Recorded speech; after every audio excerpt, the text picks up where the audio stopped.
大家好，我叫金建成。大家好，我是百波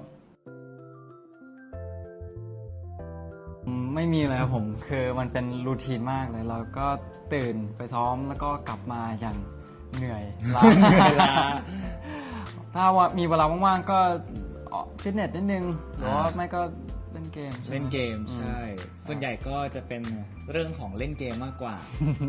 โดยเฉพาะหลายๆคนนี่ไม่เป็นอันซ้อมกันเลยครับ ก็พอซ้อมเสร็จก็จะตั้งหน้าตั้งตารอต่อคิวเล่นเกมว่า ใครแพ้ก็ออกเลย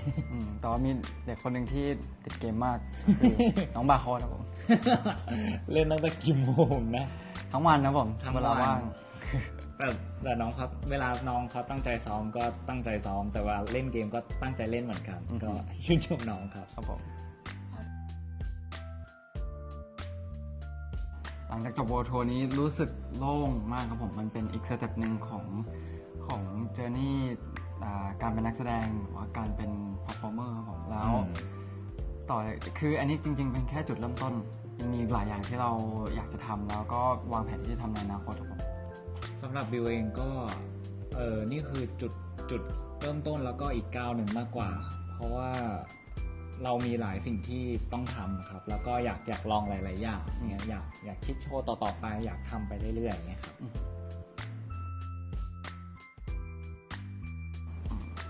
ฉากแรกของผมคือคิวบูก็คือ EP 14เลยครับวันแรกคือต้องถ่าย EP สุดท้ายเลยครับแล้วรู้สึกว่ากดดันแล้วตื่นเต้นมากผมรู้สึกว่าจากวันนั้นมาถึงวันสุดท้ายที่ถ่ายซีนขับมอเตอร์ไซค์กับพอร์ชเนี่ยมันเป็นการเติบโตที่เห็นได้ชัดที่ผมเห็นในตัวเองครับคือเรามาชัวร์ขึ้นเราเรียนรู้หลายอย่างในการงานแล้วก็ในชีวิตเรารู้สึกว่าตอนวันสุดท้ายมันตื่นเต้นคล้ายๆบอกว่าเรากำลังจะทำสิ่งที่เรามุ่งมาหลายๆเดือนครับสำเร็จแล้วครับ สำหรับตัวบิวเองซีนแรกน่าจะเป็นซีนที่เข้ากับพอชนะครับคุยถึงเรื่องตระกูลหลักอะไรเงี้ยก็ตอนนั้นก็ยังรู้สึกแบบยังไม่เข้าที่หลายๆอย่างเงี้ยแต่พอมาได้ทำมาเรื่อยๆมันรู้สึกว่าเราทำงานเป็นมากขึ้น เรารู้สึกว่าทุกอย่างเป็นระบบระเบียบมากขึ้น เราสามารถใช้เวลาที่มีอยู่อย่างจำกัดอะไรเงี้ยทำให้มันเกิดประโยชน์สูงสุดได้แล้วก็แบบทำงานออกมาให้มันดีที่สุดนะครับ แล้วซีนสุดท้ายคืออะไร ซีนสุดท้ายน่าจะเป็น ต้อนรับคุณคินใช่ปะ ใช่ตอนรับคุณคิมที่ปั๊ม ที่โค้ง ที่โค้งสำหรับ โอเค ซึ่งเป็น EP 1 ด้วยแล้วก็ ออกมาเห็น ใช่ไหม แค่แวบเดียวจริงๆ นั่นคือซีนสุดท้ายครับ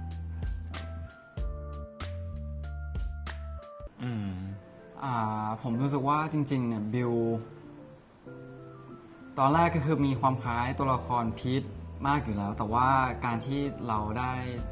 เหมือนสร้างตัวละครเหมือนแบบว่าช่วย develop ตัวละครไปในระหว่างถ่ายทำซีรีส์เพิ่มขึ้นนะรู้สึกว่าตัวละครพีทก็คือบิลเลย ครับผมคือคล้ายกันมากไม่ว่าจะเป็นในการ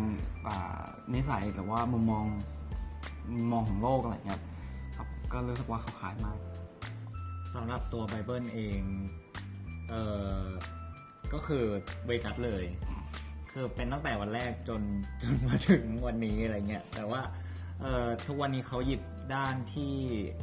ดีของเวกัสออกมาใช้ในชีวิตตัวของตัวเองอะไรเงี้ยแต่ว่าด้านที่แย่ก็เลดิโกแล้วปล่อยมันไป โอเคนึกว่าจะตอบอีกเวย์มั้ย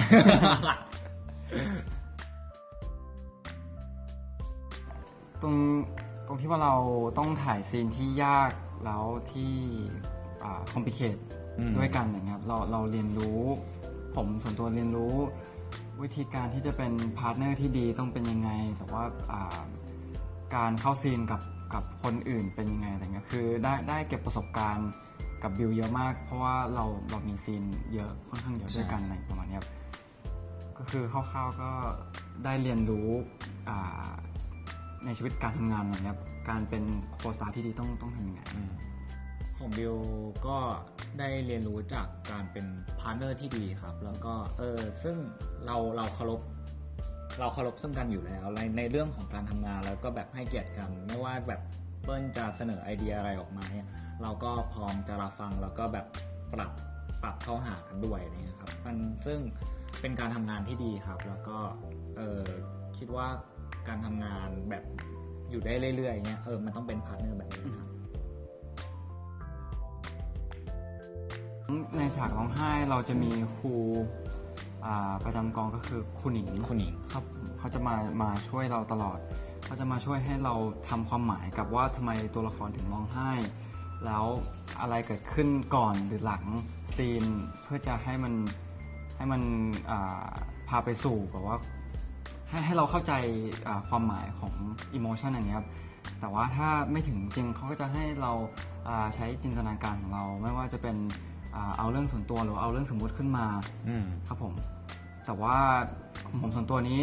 จะค่อนข้างพยายามที่จะทำสมาธิแล้วก็พยายามอยู่ในซีนครับผมของบิวเองก็พยายา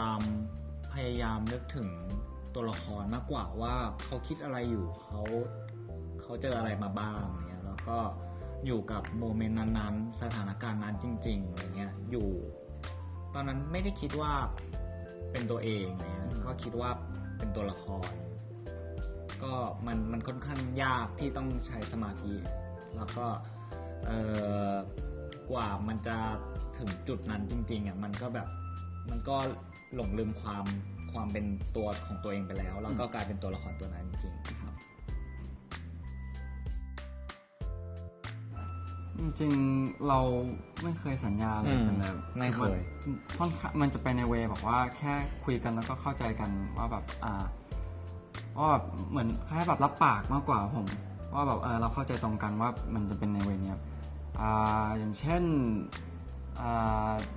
ตอนเข้าซีนหรือว่าตอนก่อนแสดงไม่ว่าจะเป็นคอนเสิร์ตหรือว่าเข้าซีนในซีรีส์อะไรเงี้ยเราก็จะคุยกันเตรียมกันก่อนว่าเราจะทำยังไงกันนะครับโดยเฉพาะคิวบูซึ่งมันจะต้องเชื่อใจกันมากเพราะไม่งั้นถ้ามันผิดคิวก็อีกฝ่ายก็อาจจะบาดเจ็บได้ใช่เราก็เตรียมก่อนก็ประมาณนั้นก็ไม่มีสัญญาอะไรนะครับก็มีแต่แบบให้กำลังใจกันเองมากกว่าเนี่ยก่อนไม่ว่าจะเป็นก่อนขึ้นเวิร์ทัวร์หรือว่าก่อนแสดงอะไรเงี้ยเราก็จะแบบ encourage กันเองเนี่ยว่าทำออกมาให้มันเต็มที่ที่สุดนะครับจริงๆถ้าจำได้เราให้คะแนนสนิทเหมือนกันมาตลอดไม่ใช่ครับเหมือนกันมาตลอดคือให้แล้วตอนนี้เพิ่มไหมคะก็ไม่ครับก็อยู่ที่เหมือนเดิมอยู่ที่9ใช่ผมเท่าเดิม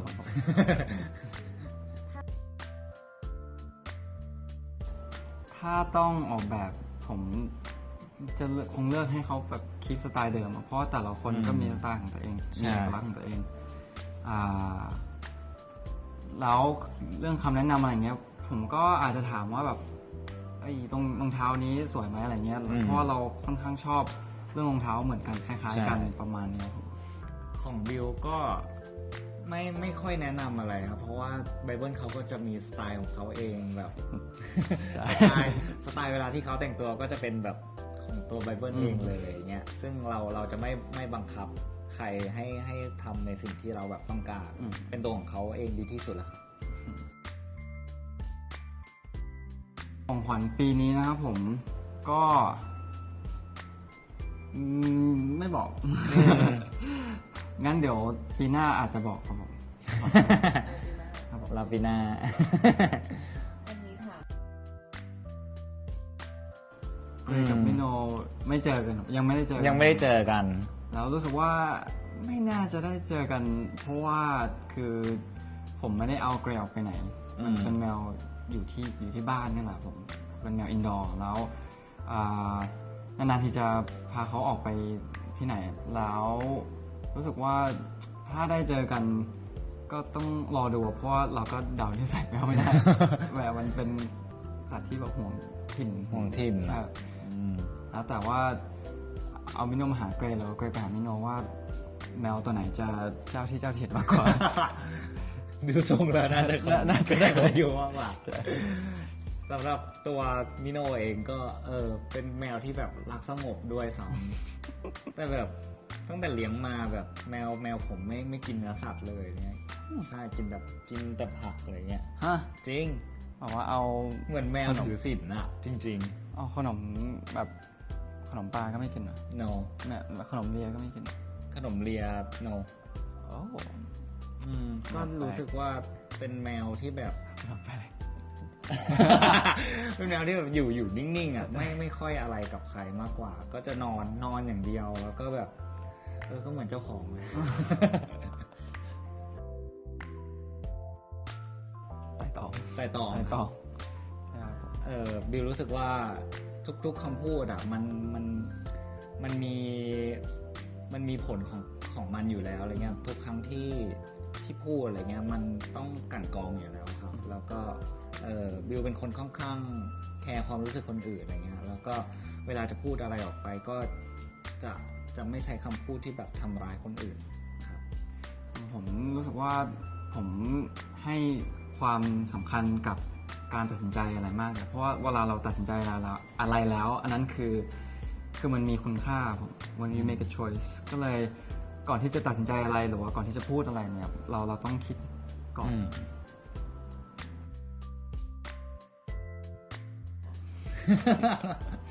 It's a be 34 yeah and you'll be ตัวเอง ก็หวังว่าสวัสดีบิว ดูห่างเหินจังวะ ก็หวังว่าภายในอีก10 ปีจะได้ประสบความสำเร็จแล้วก็ทำตามความฝันที่มีตอนนี้คือเป้าหมายตอนนี้ก็คือทำได้หมดแล้วก็แบบคงมีเป้าหมายในอนาคตเหมือนกันหวังว่าจะได้ไปเยี่ยมฟาร์มแมว แล้วก็หวังว่ามีความสุข ก็สำหรับให้ไบเบิลก็หวังว่าจะได้ลองอะไรทำหลายๆอย่างที่อยากทำแล้วก็หวังว่าชีวิตคงปกติสุขดีสุขภาพแข็งแรงแล้วก็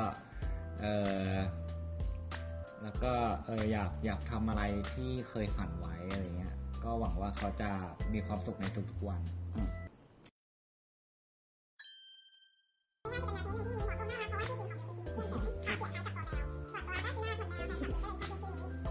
ไงบ้างค่ะ ก็รู้สึกชอบชื่อนี้มากครับ ก็